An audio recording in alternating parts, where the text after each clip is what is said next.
Let us go back to the basics. What is it that makes the greatest great? It's not the complex tricks and frills. It's returning to simplicity. The simplicity of the fundamentals.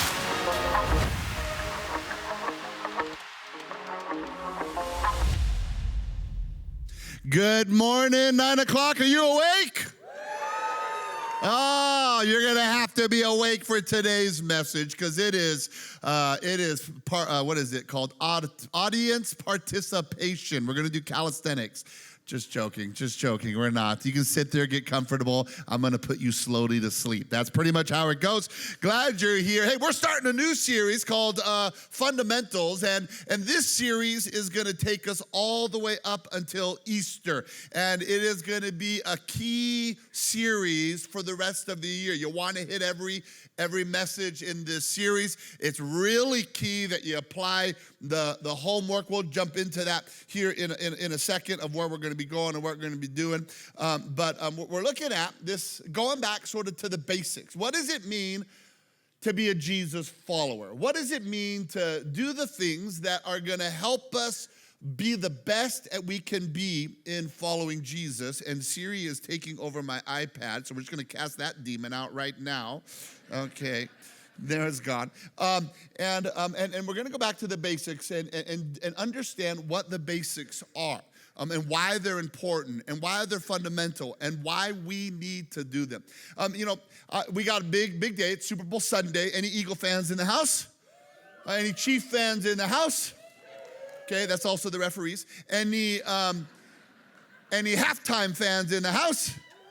Now here's usually the largest. Any nacho fans in the house?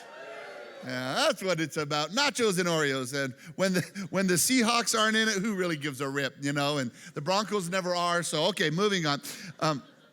But I don't want to talk about football. I actually want to use basketball as an analogy to get us going this morning. And I want to ask a question. This is where you can participate. I want to ask a question just to get your opinion of who is the best basketball player. Don't say it yet. I know you're already ready to yell. Who is the best basketball player to ever play? Or who's the GOAT, the greatest of all time? So give me your opinion on the count of three. 1, 2, 3. Okay, so I heard Larry Bird. And so, I'm joking. No one said that. No, I heard a couple names. I heard some of you are like, who's Larry Bird? I heard Michael Jordan. Michael Jordan fans in the house? Okay, I heard, who was the other one I heard? I heard Kobe Bryant. I'm going to use Kobe Bryant as the greatest of all time in just a second, though I do believe Michael Jordan is the best ever, okay?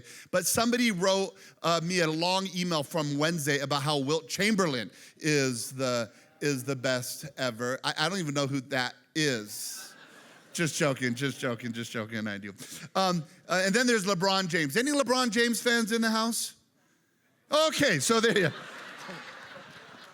Okay, I was just curious, and not to shame anyone. Last night, Saturday night, I go, any LeBron James fans in the house? And people booed. And I was like, whoa, Canadians. And so that was wild. But, LeBron or Kobe Bryant, great player. And again, up there in the, if your name is in the conversation, that's something. And when Kobe Bryant played for Team USA in the Olympics, one of the reporters for the USA Today wanted to go to his practice. When Kobe Bryant's practice started every day, 4 a.m. And this writer went and he watched him practice for 3 hours. And at the end of the practice, Kobe Bryant asked the writer, what did you think? And he goes, it's boring. He goes, I was hoping for like 3-pointers and jams. And he goes, you just stand around the basket and shoot. You just practice layup. You just work on footwork. You just do defensive positioning. He goes, honestly, it was very boring. And Kobe says, if you want to be the greatest of all time, you have to be great at the fundamentals. It's about the fundamentals. In fact, Kobe Bryant was so about the fundamentals that Nike released a Kobe Bryant shoe, and the name of the shoe was Fundamentals. There's something about the fundamentals that are so important to understand so that you can achieve where you want to go. And that's what we want to do, that same mindset in a sense of why we're going to take time to go through a fundamental series of understanding what are the things that we should be doing. You have to have a great foundation. Now, I was not a basketball player growing up. I wasn't really a sports player growing up, but I did play football sometimes, and I was the backup on the football team on defense. I was a starting guard. And one of the things about football, we'll shift to football for a moment here, is you have to have a good foundation. If you want to have good fundamentals, you start with a good foundation. And a good foundation in football is bent knees, weight on your toes, because if someone comes and pushes you when your knees are bent and your weight is on your toes, you're not really getting knocked off your balance. You're in a position ready to go. And that's where I want to start the fundamental series. I want to start with our foundation. And in 1 Corinthians chapter 3, verse 11, it talks about the foundation that we need to have. And here's what it says. 1 Corinthians 3:11 says this: "For no one can lay any foundation other than the one we already have." And who's that, everybody? Jesus Christ is the foundation. I'm going to explain this and walk through this the rest of today, and then we're going to do something special. But this is key. That if we want to take new ground that we've never taken before, we have to have a great foundation. And that can only be Jesus Christ. That's what we're going to spend the next few weeks on, is building off the foundation of who Jesus is, focusing on those fundamentals. And here's why this is so important. Let me give you sort of a vision of where we're going in the rest of the year. We're working on the basic fundamentals that we can understand. For some of you who have been a believer a long time, you're going to go, I've heard this before. And that's okay. That's okay. Kobe Bryant, greatest of all time, practice them. We want to make sure we're practicing. Here's my heart why. Because after Easter, we're going into some significant series. And if you want to get the most out of those series in your life to take new ground, you have to have the fundamentals down. So after Easter, we're doing a relationship series. We're calling it Friends. How do you get along with people in your life?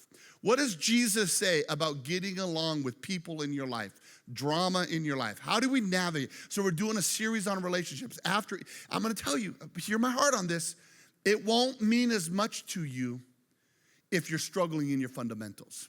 So we're hitting the fundamentals so we can multiply that series. After the relationship series then, right before the summer, we're doing a series on broken homes. How can God restore broken marriages, broken homes, broken relationships? So we're just hitting stuff. We're letting the Bible give us its truth, and we're following these things. These series will be multiplied when the fundamentals are solidified. And so we're going to be holding on to those. That's why we're taking our time to work our way through those. So what are some of the things then that we're going to talk about in the fundamental series? Well, we're going to talk about next week. We talk about how you can know if it's God's voice. How do you hear God's voice? Is it God or gas is basically the message. How do you know it's God's voice talking to you and not your own voice? So we're going to look at those kind of things so that you can have an assurance that it's God's voice. Another thing, in a couple of weeks, I'm going to be doing a message on why we believe the Bible is God's word. Where did this book come from? Why do I preach out of this every week, that it's the source of truth in life? We're going to talk about that. We're going to look at that thing. We're going to make sure that we understand why that's important. We're going to talk about what worship is. We're going to talk about what the Trinity is. We're going to talk about how to have lost friends. Might even work in there how to make a friend. So we're going to be talking about these kind of things. And we're going to talk about obedience. What does obedience look like? So these are some of the fundamental things over the next weeks that we're going to be talking about. And we have a couple significant special gatherings that are going to be taking place up to Easter. We have also some announcements that we're going to share. One is coming in a month. That's a pretty significant announcement. I'll give you a teaser, and that is it's coming in a month. And so we got some fun stuff that's coming down the pipe. So I'm pretty excited about it. That's why I'm taking a lot of time to set it up, because I want to woo you to be excited about where God is going. But before we get there, we got to talk about today. And to set up today, I want to go to the conclusion of the Sermon on the Mount. Now, we've been in the Sermon on the Mount for just over half a year. All summer long, we did the Beatitudes. And then in the fall, we did the extreme teachings of Jesus, which, if you missed the extreme teachings of Jesus, if you're just joining, go listen to that series. That was so catalytical to so many people's faith. It's one of the reasons why, I don't know if you know this or not, last year we baptized 620 people in water. It is pretty incredible, yeah. And, every number has a name. I stood right in the back on the other side of this curtain here, and I talked to each person and heard their story as they were getting ready to get baptized. And I'm going to tell you, these are genuine, only Jesus stories of what God was doing. It was so powerful. And so God is doing incredible things.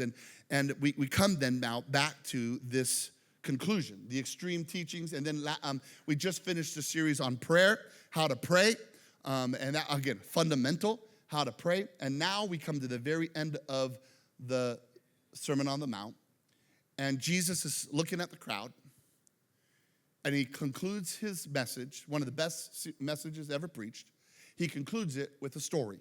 Here's the story, Matthew chapter 7, verse 24. And he says this, anyone who listens to my teaching. Now pause right there. They all just got done listening to his teaching because it's the conclusion of the Sermon on the Mount. Anyone who listens to the teaching and follows it is what? Like a person who builds a house on a solid rock. That's why we're talking about foundation. Jesus is simply saying this, I am the foundation. And if you do what I teach, you will build your life on a solid rock. And here's the truth, we want to be wise. We want to make good decisions. We want to put into practice what we're hearing. I hope that's in your heart. I hope you don't just come to church and you're just checking the box so that you say you did church. What a waste of time. You're a fool. I am so glad you're here today. No, we come together so that we can put into practice what we're spending time hearing and what we're spending time investing into. And this is what Jesus says. When you do this, you're building a strong foundation so that you can weather life. Because Jesus says, listen to my teaching and put it into practice in your lives. Here's the reason. Next verse, 7:25. Matthew 7:25. So when the snow comes in blizzards and the wind chill drops below 40 and the winds, God knew what he was talking about, didn't he? By the way, do you know in Cut Bank today it was like negative 25 wind chill? And people are still showing up to church. I don't understand Cut Bank people. They live in igloos.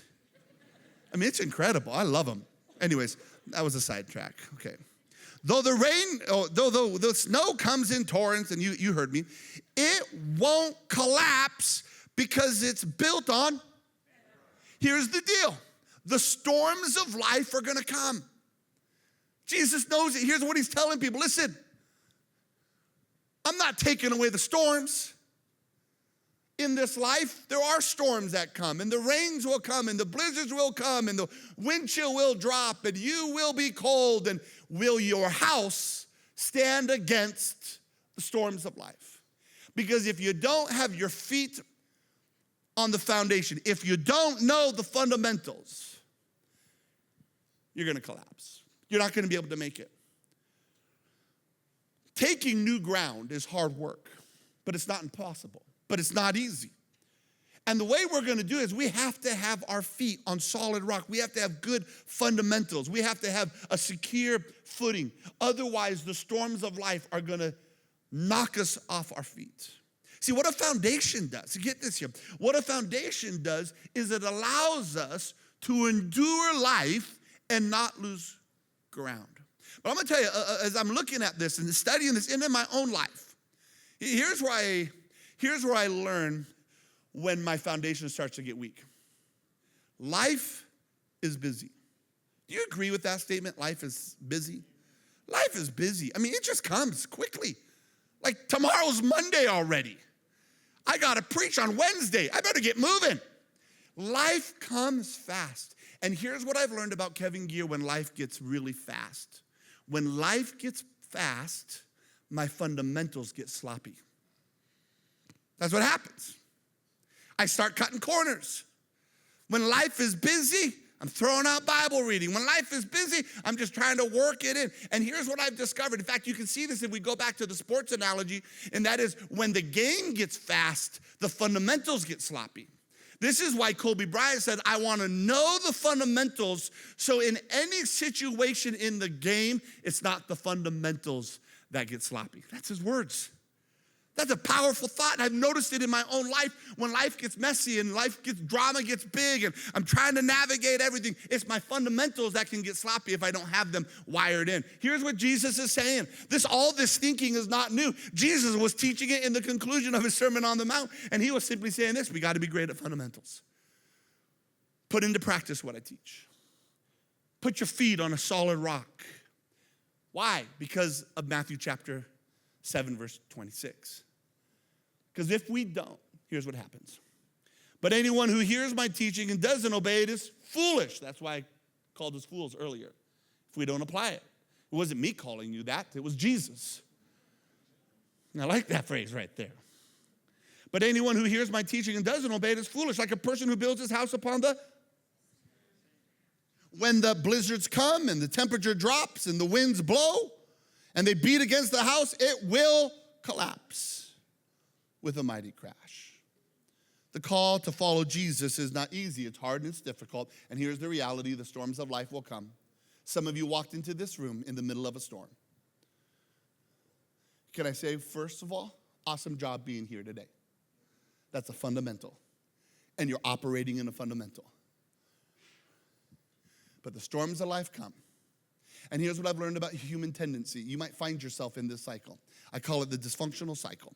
And what we do is when we really look at our faith, it's like this: one step forward, and then we lose some ground. And then one step forward, and then we lose some ground. And then, okay, I'm in, and we lose some ground. You do this long enough, you become weary. You do this long enough, your faith becomes worthless. That's why this year I'm saying it's time to take new ground. We keep winning back the ground we lost only to lose it the same way. To take back the ground we lost only to lose it. But we got to stop the cycle. We got to move forward into new territory that we've never been before in our relationship with Jesus, which means we're going to take back ground we lost, but we're not going to lose it. We're going to take another step forward. How do we do that? Fundamentals. Understanding and putting into practice the things that we're going to talk about. That we become intentional about saying, I'm going to put this into my life, and I'm not going to do this anymore. The two-step is over. Now I want to do the twist, and I want to move forward. Dude, that was good. That was a 9 o'clock special. I got a little seasick.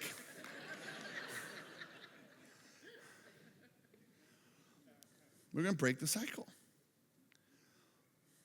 So where do we start? You're like, okay, we're in. Let's go. Where do we start? Well, here's the key. This is where it gets a little different. A little different right here. Where do we start?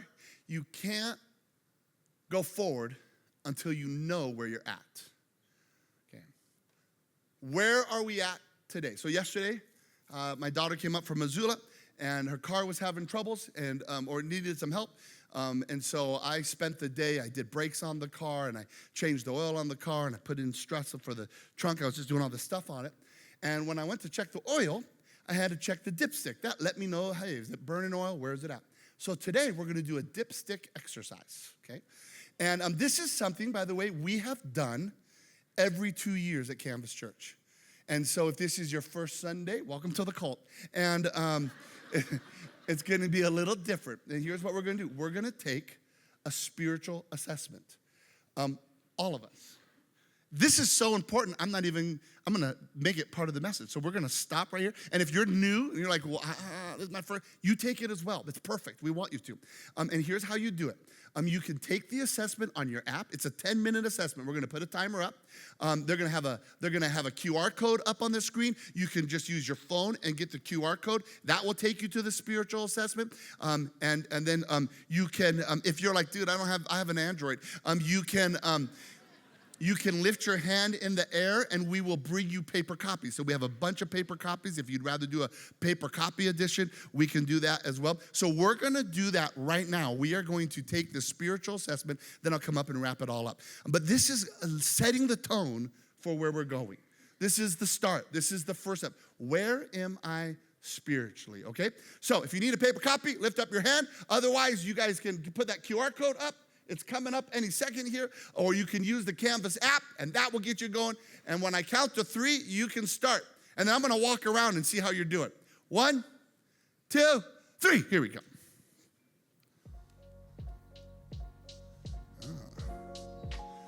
That is spiritual assessment music. It's also elevator music. Okay, keep your hand raised. People are coming around to bring you copies.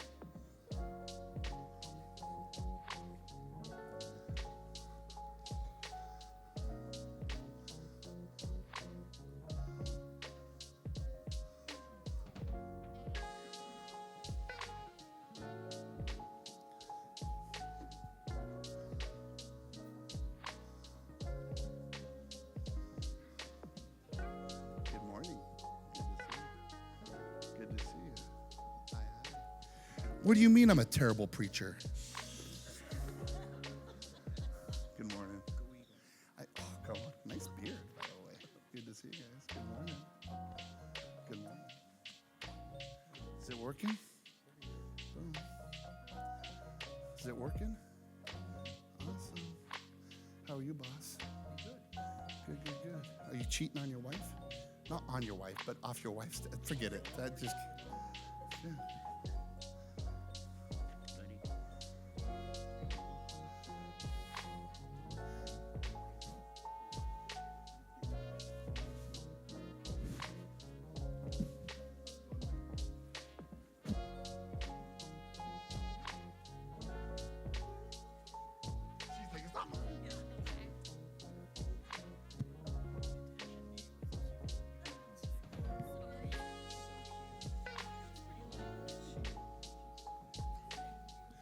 We still need some paper. Keep your hand up. They're getting more copies right now. Keep your hand up. You're worth waiting for.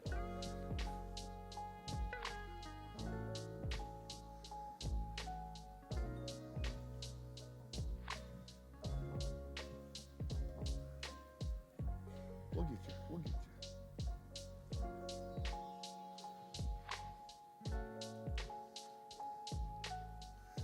Feel free to be as honest as you want. If you're nice.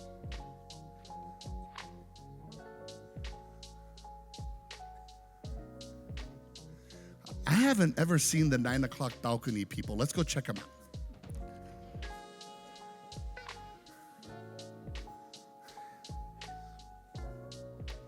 You got to be in shape to attend the balcony. Oh my goodness, there are people up here. How are you?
I'm looking forward to walking around in the 10:30 gathering and just judging all those people for being at the 10:30 gathering.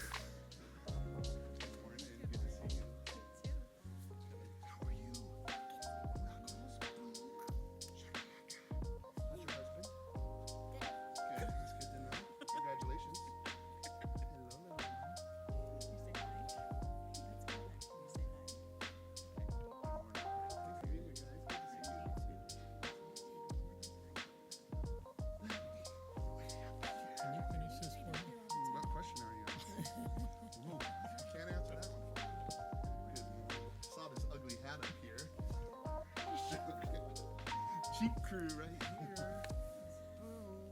Big one for the Chiefs as well. By default. Should be a good game. Good morning. Okay.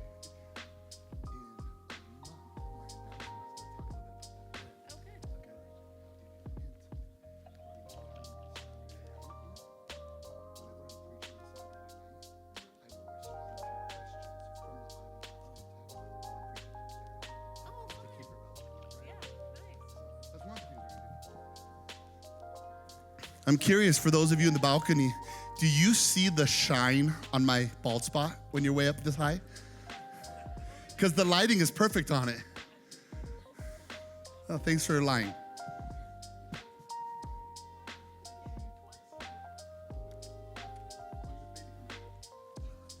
The lady that was over here, she'll come out at the end. She's like 3 days past due. So I'm hoping her water breaks while she's worshiping. It would be awesome. Was that on the mic? Whoops.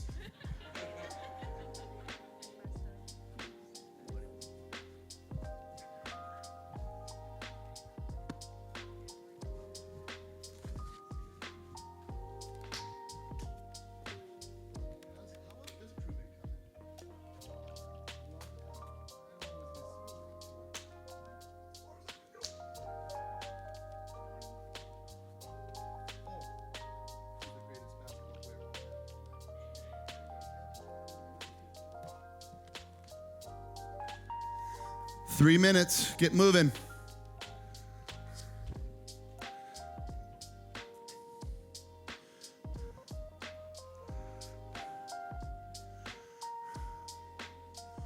Make sure you never put anything on the railing. We had a water bottle fall and hit a dude on the head.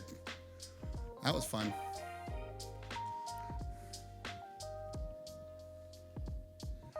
I'm totally looking at your answers from up here.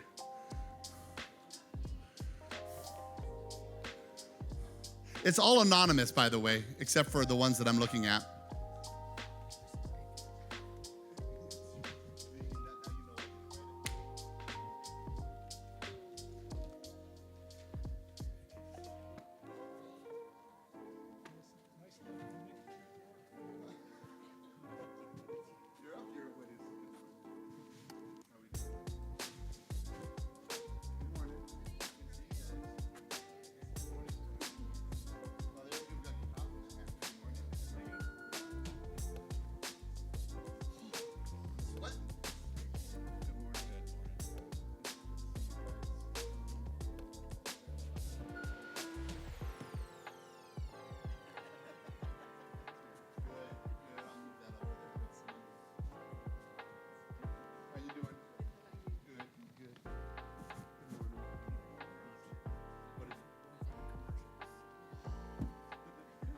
I'll work that into the 10:30 gathering. Good morning. Good to see you guys. Thanks for being here. Raise your hand if you're done. Okay.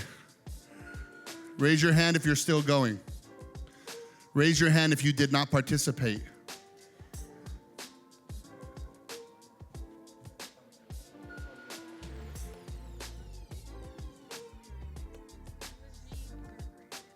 Also, like in the beginning. Love it, love it. And now here you are today? I love that. Thanks for being here. Good morning, good to see you. Morning, crew.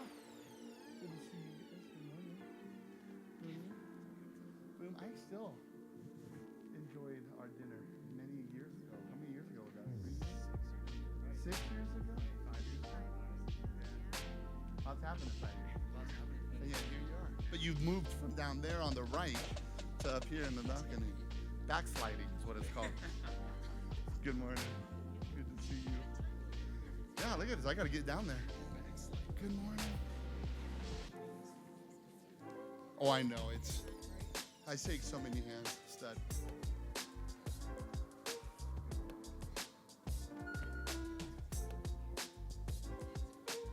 You guys too, usually down in the floor.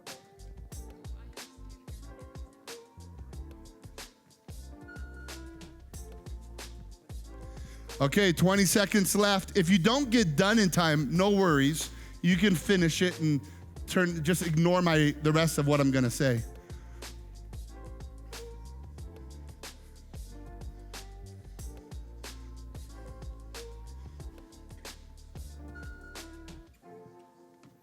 Okay, so here's what we're gonna do. Raise your hand if you're done. I wanna see who's all done. Okay, most everyone's done, awesome. Now what we're gonna do is one of the tools that we're gonna be using moving forward, excuse me, those were a lot of stairs. One of the tools that we're gonna be using moving forward is our app. In fact, if you used to receive the weekly by email, we found that if we push it on the app, we get a whole bunch more, like tens of thousands more reads. And so we're moving away from the weekly and we're going to using the app all the time. And so I want you to take your attention to the video. We want to talk about our app and the vision we have for it. So check this out. Hey Canvas, I'm Mikey, and I just wanted to take a second to thank you for filling out this spiritual assessment.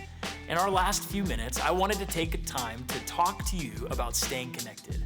Being connected to other believers and the church is a key to spiritual growth. Canvas has a lot going on for all stages of life, and we want to make sure that it's easy for you to stay up to date and connected on what's happening. We are constantly looking at ways to improve our communication, both in gathering and out of gathering. We asked ourselves, how do most people stay connected to news, media, events, and each other? Usually through online applications or apps. Many of you already have the Canvas app downloaded, and maybe you're even taking this assessment in the Canvas app right now. And when you opened it today, it looked pretty different than how it normally does. That's because we are currently in a major overhaul of our Canvas app to be a tool for you to stay connected throughout the week. Right now, we are in phase 1, the facelift. We wanted to bring our app up to date on what looks good and is most functional for our church. You'll see that we have quick access to things like the most recent message, past messages, interactive notes, and the connection card. We also have a new tab called Upcoming. This is where you'll find great ways to engage with other people through events. A lot of the bones of the app are still in place, but it just looks a little different, and we've positioned ourselves in a great spot to begin phase 2 of the overhaul, growth content. Growth content is media and tools designed to encourage, disciple, and inspire our church. This growth content will include devotionals, Bible reading plans, message discussion tools, and a video series on how to take your faith to the next level. There is a lot more we plan to pack into this growth content, but we'll let the rest be a surprise when it's ready. The third and final phase in the app development is engage. We can't say much about this phase because so much of it is still in development. Our goal is that this addition to the app streamlines how you connect with others and connect with the church. This includes serving, groups, and a few other things. Right now, the best way to stay connected is to make sure you've got the Canvas app and that your notifications are turned on. The easiest way to make sure your notifications are on is to open the app and hit the button on the homepage that says Get Notifications. This button takes you straight to your notification settings to make sure that your notifications are active. We've found that several phones have been having an issue with the activating notifications, or you may have the Canvas app but can't get notifications for some reason. Long story short, the easy way to fix it is to delete the Canvas app and reinstall it. Then hit that Get Notifications button again. While you're in your settings, consider creating an account as well. This will streamline giving and serving in future updates. Trust me when I say you want to do this today. This Sunday, we will be releasing a short video from Pastor Stephen with an amazing update on our Missoula campus and an app-exclusive look at the progress that has been made on that building. So make sure you don't miss that.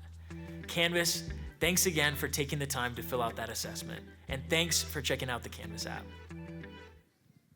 Awesome. Would you stand up with me all across this place? We're going to end today in a time of worship, just a song that we're going to sing. And don't miss that update on the Canvas app about Missoula. We launch next week in our new building down there. So exciting what God's going to do down there. Going to be so awesome. But before we go into this song, I know that life has storms. And I thought, what a great way to end by just praying for help to the one who loves us and walks with us. I know maybe some of you came in and you were looking for an answer for a certain situation you're walking through, and you were hoping the message was gonna align with that matter. Or maybe you're just coming in and you're just anxious about some stuff coming up at work, or you're carrying a weight of a relationship. And we just want to take a moment here because we do have a God that loves us, and we do have a God that wants to hear from us.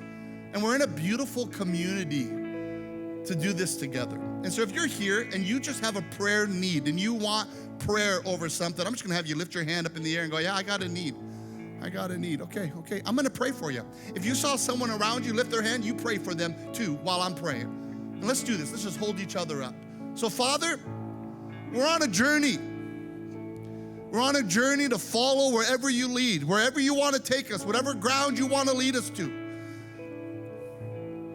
And yet sometimes the trouble that we're in today makes the hope of tomorrow seem dim. But Lord, I pray in the name of Jesus, by the power of the Spirit, would you bring peace to those who need peace? By their realignment of focus on you, the circumstances of today seem less because you're so great. Lord, I pray for those relationships that are on the fritz or just aren't operating. Would you give them the words to say, or maybe the courage to not say anything? Would you lead them in the way that they need to be led?